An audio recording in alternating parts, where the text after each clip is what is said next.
मीरा भाईंदर शहरातील भाईंदर पश्चिम येथे जय अंबेनगर जवळील सीआरझेड संवेदनशील मिठागर क्षेत्रात मोठ्या प्रमाणात अनधिकृत वाहनतळ उभा राहत असल्याची धक्कादायक माहिती समोर आली आहे।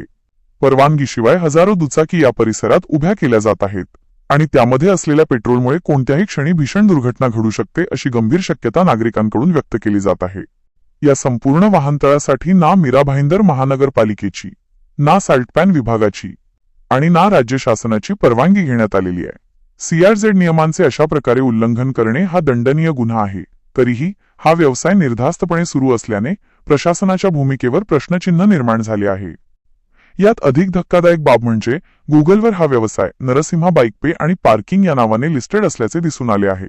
त्यामुळे आता महत्त्वाचे प्रश्न उपस्थित होत आहेत। हा व्यवसाय नरसिम्हा ग्रुपचा आहे का, की एखाद्या स्थानिक बीजेपी नेत्याचा?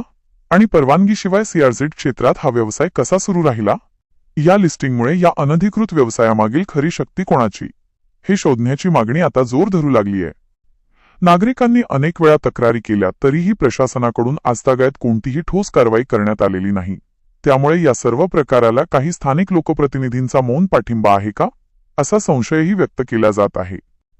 आणि या सर्व पार्श्वभूमीवर उद्या मीरा भाईंदरमध्ये आयोजित वनमंत्र्यांच्या जनता दरबारात या प्रकरणावर अधिकृत तक्रार दाखल केली जाणार आहे।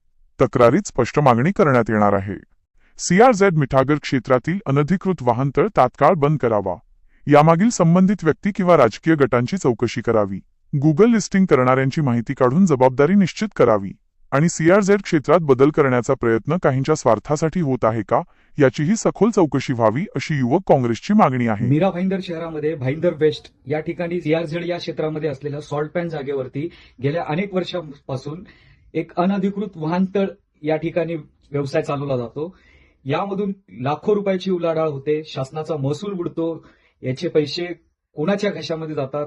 कारण या सॉल्टपॅनच्या जागेवरती असलेल्या वाहनतळाला स्थानिक स्वराज्य संस्थेची किंवा कुठल्याही प्रकारे तहसील ऑफिस असेल शासनाची, राज्य शासनाची किंवा सॉल्टपॅन डिपार्टमेंट, केंद्र शासनाच्या अंतर्गत असलेलं सॉल्टपॅन डिपार्टमेंट, या तिन्ही डिपार्टमेंटच्या कोणत्याही अधिकृत परवानग्या न घेता सर्रासपणे असा अनधिकृत व्यवसाय त्या ठिकाणी चालवला जातो।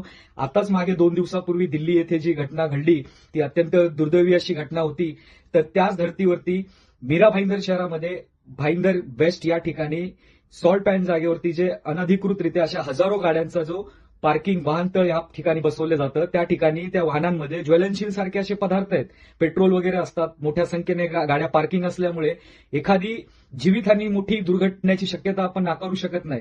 कुठेतरी याला स्थानिक भारतीय जनता पार्टीचे नगरसेवक किंवा स्थानिक आमदार यांचा अशा अनधिकृत वाहनतळाला कुठेतरी संरक्षण किंवा पाठिंबा आहे का, असा आमचा संशय होतोय। जर यांचा कुठल्याही प्रकारचा याच्यामध्ये